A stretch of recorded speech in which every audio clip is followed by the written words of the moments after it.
为什么说咱们这几年的军事发展某种意义上多亏了美国的瞎忽悠呢？前段时间有条消息把大家都整懵了，美国那些号称天下第一的军用发动机数据可能都是假的。都知道美国的 F-22的 F-119发动机吧？老美一直宣称它的推重比高达9，牛的不行。我们的科学家也被这事惊到了呀。发动机的推重比直接影响战斗机的机动性、爬升率和加速能力。简单的来说，直接决定战斗机在战场上能不能打。结果前段时间马斯克查处曝光了一大堆技术文件，发现 F-22数据造假。原来 F-119发动机实际推重比不是9，而是只有7。这下子倒好了，马斯克这个打假斗士回头狠狠扇了美国军工2个耳光啊！同样的，美国战机 F-35所使用的 F-135PW1-400发动机，据说推重比超过了10，结果被爆出来，实际只有 6.7 呀！这下丢的不仅是面子，还有美国这些年军事大国的信用。现在全世界人民都觉得美国的航空发动机技术水平不太行，只是靠数据虚标才称霸全球。我们当年对这些数据信以为真，卧薪尝胆20年才打磨出来涡扇15发动机给歼20使用，终于达到了推重9这个级别，结果却说数据造假。那我们这是被美国忽悠了20年吗？别着急生气，事情没有那么简单。美国航空发动机技术确实很牛，即使有夸大，也不能否认他们长期领先的事实。还有我们的科学家压根儿就没有被忽悠，他们早在2008年就知道美国发动机的真实数据了。毕竟就算是靠重量和飞速也能推算得出来。而且就在那年，发动机制造商普拉特惠尼特公开了美军对 F-135的重量要求为 2.95 吨，而2020年美军公开的运输手册显示，量产版 F-135PW100 实际重量为 2.913 吨，根本没有达到标准，那么10的推重比也绝不可能实现。当时我们的专家看着美国的数据，早就在电视台吐槽过了。但这还不是最离谱的，前几年美国的特种钢也爆出了一场超级质量门丑闻。1985年，美国科学家发表了一篇潜艇航母的论文，他们特种钢材的承载能力竟然高达896兆帕，而我们当时的钢材承载力只有300兆帕，完全被秒杀了。科学家们着急呀，为了国家安全，必须迎头赶上。就这样，中国科学家硬生生把选矿、冶金、炼钢、锻造技术全部提升到一流水平。只可惜拼死拼活也只达到人家数据的 80%。负责这项工程的王国栋院士研究了大半辈子，绞尽脑汁也就达到了 93%， 日夜思考到底哪里出了问题。可到了2017年，那位美国科学家伊莱恩·玛丽·托马斯公开承认，那篇论文中有240项数据造假，他们的实际水平连宣称的一半都没达到。而我们因为这场忽悠，反而成为了该领域的世界一流。而美国也自是恶果，因为刚才数据造假，18艘潜艇出现了质量问题，而且他们估计做梦也没有想到，为了炫耀编造的数据，反而成为了我们进步的阶梯。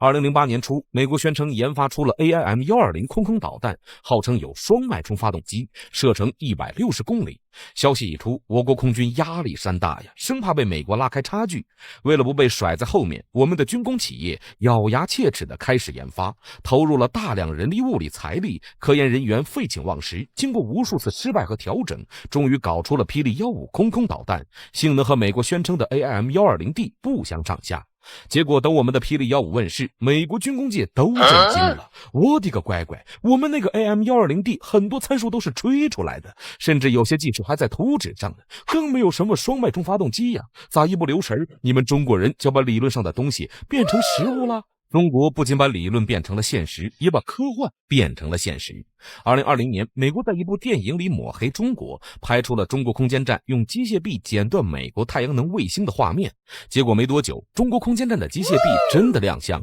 功能比电影里的还强大。美剧里还有蜂群无人机精准打击的画面，中国专家一看又急了，又是一顿猛攻关。终于，中国的蜂群无人机技术成功突破，甚至在某些方面超过了美国的想象。而美国至今也没有研发出蜂群无人机，怪不得近些年美国科幻大片数量有所下降，再拍下去还不知道中国要搞出多少黑科技出来。这种数据忽悠在国际军事技术竞争中并不少见。冷战时期，美苏之间就经常互相放烟雾弹，夸大自己的军事能力，迷惑对方。苏联解体很大一部分原因就是被美国这么卷散的。只不过美国人可能做梦都没有想到，这招对中国可不灵，中国人会来真的。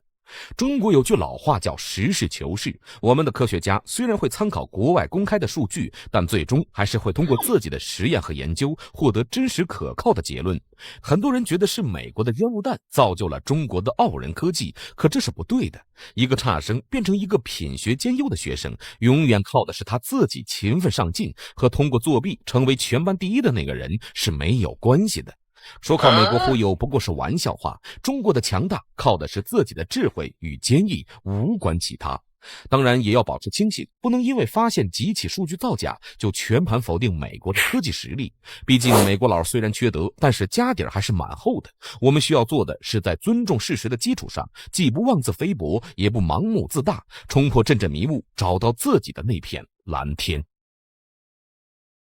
2024年2月，美国驻华大使尼古拉斯·伯恩斯在接受美国媒体采访的时候表示，今天的中国已经比巅峰时期的苏联还要更强大，我们不想生活在一个被中国主导的世界里面。这句话似乎也已经说明了今天美国社会对于中国的一种担忧，以及美国遏制中国的理由。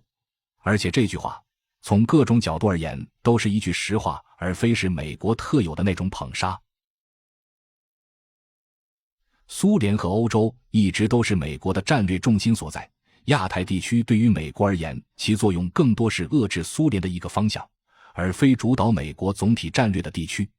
而在苏联解体之后，美国逐渐地将自身的战略重心向东转移，开始面向亚太制定新的战略。可以说，冷战的胜利是给予了美国巨大的信心。美国一度认为其在当今世界的霸权是完全不可撼动的。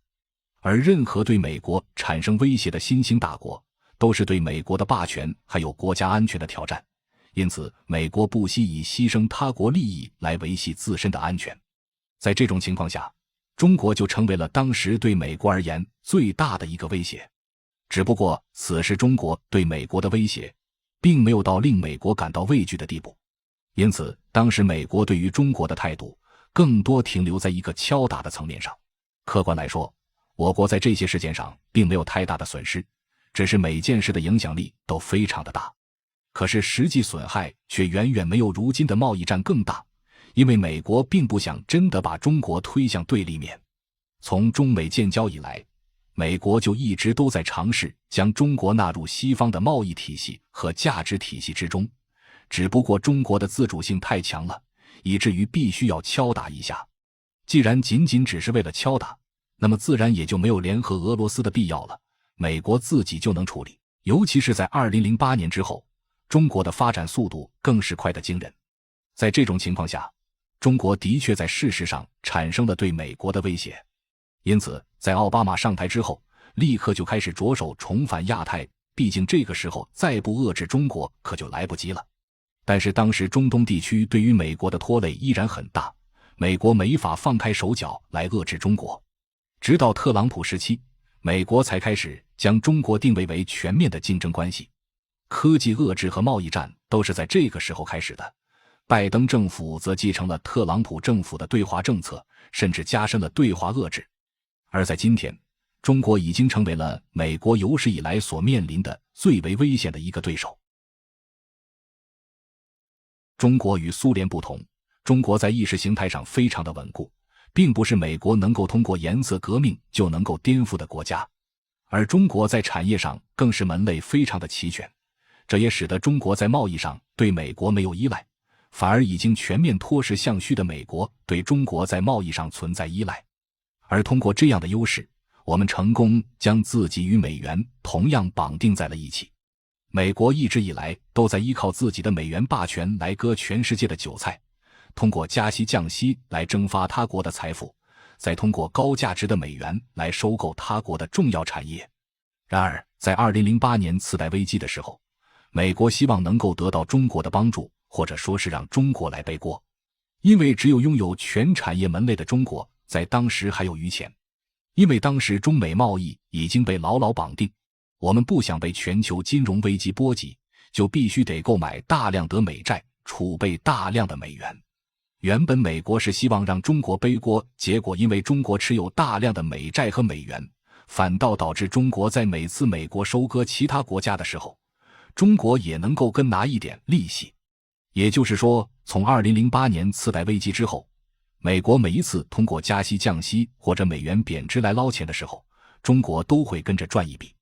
即便是在冷战时期，苏联的京沪会也没有对美国产生这么大的威胁，世界经济框架依然建立在美元基础之上。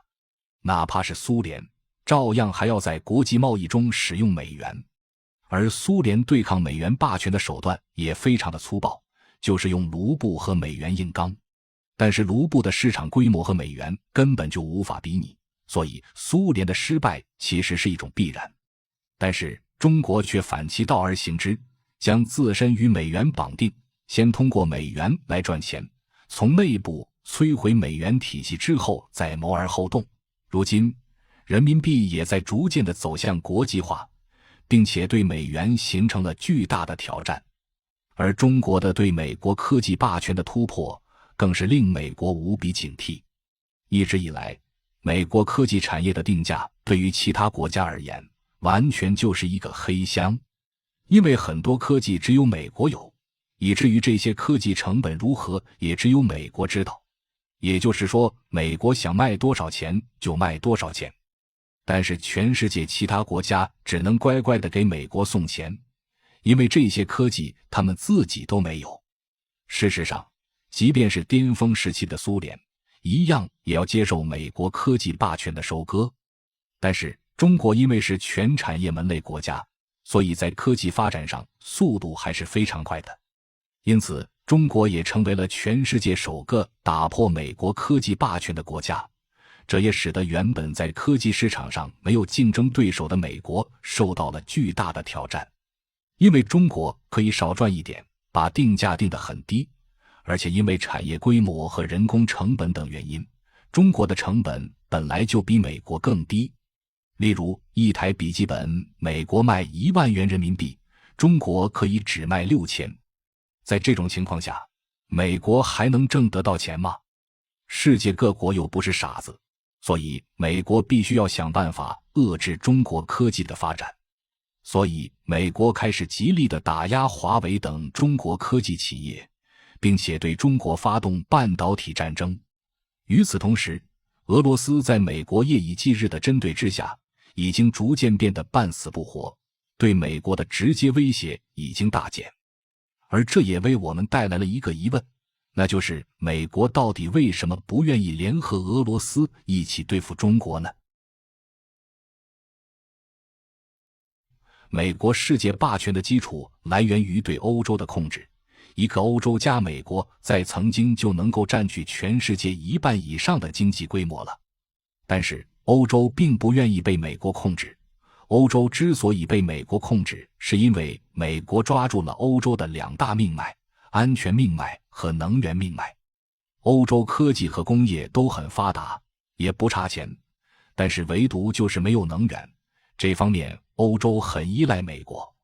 而欧洲还有一个邻居叫俄罗斯，这个国家能源规模和军事力量非常强大，欧洲完全无法抗衡，因此在安全上欧洲同样依赖美国。那么如果俄罗斯能够加入欧洲阵营，真正成为欧洲的一部分，那么欧洲还需要美国吗？答案也是显而易见的，而且俄罗斯一直都希望加入欧洲国家。注意，当年的叶利钦并不是亲美，严格来说其实是亲欧。那么对于美国而言，